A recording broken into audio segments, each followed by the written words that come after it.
अमरावती महापालिकेच्या 87 जागांचे निकाल जाहीर झाले असून येथील राजकीय वातावरण आता कमालीचं तापलंय।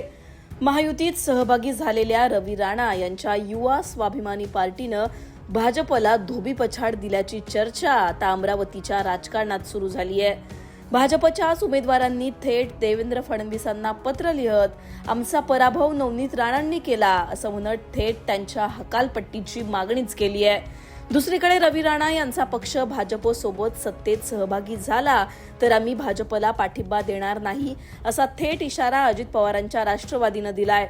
निकालानंतर अमरावतीत नेमकं घडतंय काय सगळं जाणून घेऊ। अमरावती महापालिकेत भाजपने 25 जागांवर विजय मिळवला असला तरी मागील निवडणुकांच्या तुलनेत 20 जागांवर भाजपची पिछेहाट झाली आहे। सत्ता स्थापनेसाठी भाजपला स्थानिक पक्षांची गरज लागणार असून मित्रपक्ष असलेल्या युवा स्वाभिमानला सोबत घ्यावं लागणार आहे। मागच्या निवडणुकीत 3 जागांवर विजय मिळवणाऱ्या युवा स्वाभिमाननं यंदा 15 जागांवर विजय खेचून आणलाय। राष्ट्रवादी अजित पवार पक्षाने 11 जागांवर विजय मिळवला तर काँग्रेसने 15 जागांवर विजय मिळवला। महानगरपालिकेत महायुतीकडून सत्ता स्थापन करण्याच्या हालचाली सुरू असतानाच अजित पवारांच्या राष्ट्रवादी काँग्रेसनं स्पष्ट भूमिका जाहीर केली आहे। भाजपसोबत रवी राणा किंवा त्यांचा पक्ष सत्तेत सहभागी असल्यास राष्ट्रवादी काँग्रेस सत्तेत सहभागी होणार नाही असं स्पष्ट मत राष्ट्रवादी काँग्रेसचे नेते आमदार संजय खोडके यांनी व्यक्त केलंय। काल वरिष्ठांचे पार्टी ऑफिसमधून फोन आले होते पक्षाच्या नेत्यांचे आणि त्यांनी सांगितलं की आपण कोणाशीही पुढच्या अमरावतीच्या कॉर्पोरेशनच्या संदर्भात आमच्याशी चर्चा केल्याशिवाय चर्चा करू नये आणि वरिष्ठ त्या संदर्भातला निर्णय घेतील एवढं निश्चित आहे। परंतु आज आमची भूमिका तीच आहे, पूर्वी जी भूमिका होती तीच की BJP सोबत जर राणा किंवा त्यांचा पक्ष असेल तर आम्ही त्या सत्तेमध्ये सहभागी होणार नाही। ही भूमिका माझी लोकल लेवलवरची आज पण तीच भूमिका आहे। राणा म्हणतात की आम्हाला तो त्यांचा विषय असेल, माझा तर सुरुवातीपासून आहे। मी म्हणजे इलेक्शन 7-8 महिन्याच्या आधी आपल्या सर्वांना सांगितलं होतं की आम्ही ते जर त्यांच्यासोबत असतील तर आम्ही भारतीय जनता पार्टीसोबत युती करणार नाही, हे त्यावेळेस डिक्लेअर केलं होतं। आता पण पुढे पण माझी तीच भूमिका आहे। दुसरीकडे नवनीत राणा यांनी पक्षविरोधी काम केल्याचा आरोप तिथल्याच स्थानिक पदाधिकाऱ्यांनी केलाय। नवनीत राणा यांची भाजपतून हकालपट्टी करा असं पत्र थेट देवेंद्र फडणवीसांना लिहिण्यात आलंय। मुख्यमंत्र्यांकडे पाठवलेल्या निवेदनात भाजप उमेदवारांनी म्हटलं, नवनीत राणा यांना बाहेरचा रस्ता न दाखवल्यास भविष्यात अमरावती शहरात भाजपचा पूर्णपणे नायनाट केल्याशिवाय राहणार नाही। नवनीत राणा यांनी प्रथम भाजपचे गड असलेल्या प्रभागांमध्ये स्वतःचे उमेदवार टाकून त्या संपूर्ण पॅनलवर वरवंटा कसा फिरवला जाईल याचं नियोजन केलं। एकीकडे भाजपच्या सर्व पोस्टर्सवर स्वतःचा मोठा फोटो टाकून घेतला।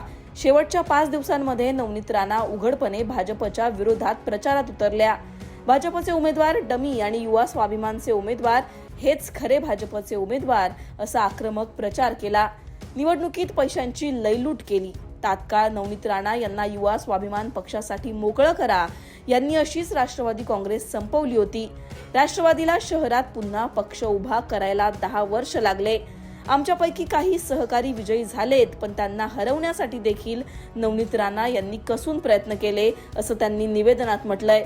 दरम्यान अमरावतीच्या या निकालानंतर नवनीत राणांची देखील प्रतिक्रिया समोर आली आहे। त्या नेमकं काय म्हणाल्या ते देखील पहा। जनार्दन खूप समजदारीने आपलं मत वोट करते। 4 पॅनल मध्ये जरी होते तर त्यांनी ज्याला निवडायचं होतं त्यांनी त्यालाच मतदान केलं आणि काही गोष्टी तिकीट वाटपामध्ये घोळ झालाय आणि त्याचा परिणाम आहे की एवढे कमी मार्जिननी आमची भारतीय जनता पार्टी इथे आलेली आहे। आम्ही आमच्या नेत्यांना हे सगळी गोष्टी कळवणार आहे, कारण जे लोक काम करतात, जे समाजामध्ये नाव असते, समाजासाठी जगतात, असे कार्यकर्त्यांना जर तिकिटा भेटल्या असत्या तर परिणाम 50 पेक्षा जास्त असतात।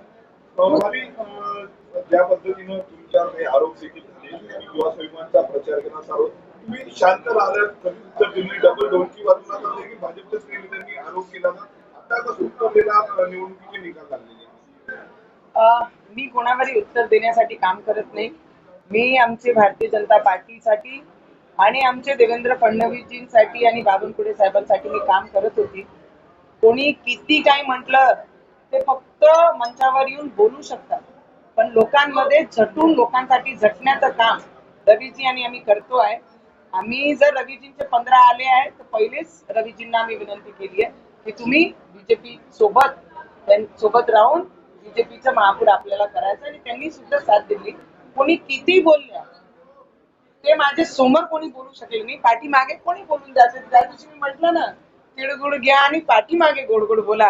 हा जेन्युन आहे, सगळ्यांसोबत सगळ्यांच्या जीवनामध्ये होत असते.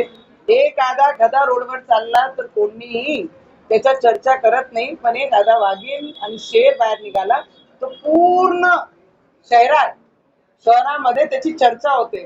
तर मला वाटते आमची चर्चा होणं याचं प्रमाणच आहे की आम्ही लोकांसाठी झटतो, आणि शेरला स्वतःच्या तोंडाने म्हटलं नाही पाहिजे की आम्ही शेर आणि वाघीण आहे.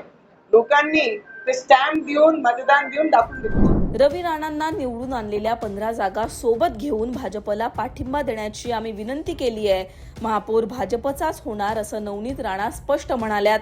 आरोपांवर नवनीत राणांनी उत्तर दिलं असलं तरी अमरावतीत भाजपच्याच उमेदवारांची उघडपणे त्यांच्या विरोधात असलेली नाराजी, राष्ट्रवादी अजित पवार पक्षाची रवी राणांवर असलेली नाराजी, या सगळ्या गोष्टींचे पुढे कसे पडसाद उमटतात, भाजप सत्तेसाठी नेमकं कुणाला सोबत घेतं, हे सगळं पाहणं महत्त्वाचं असणार आहे.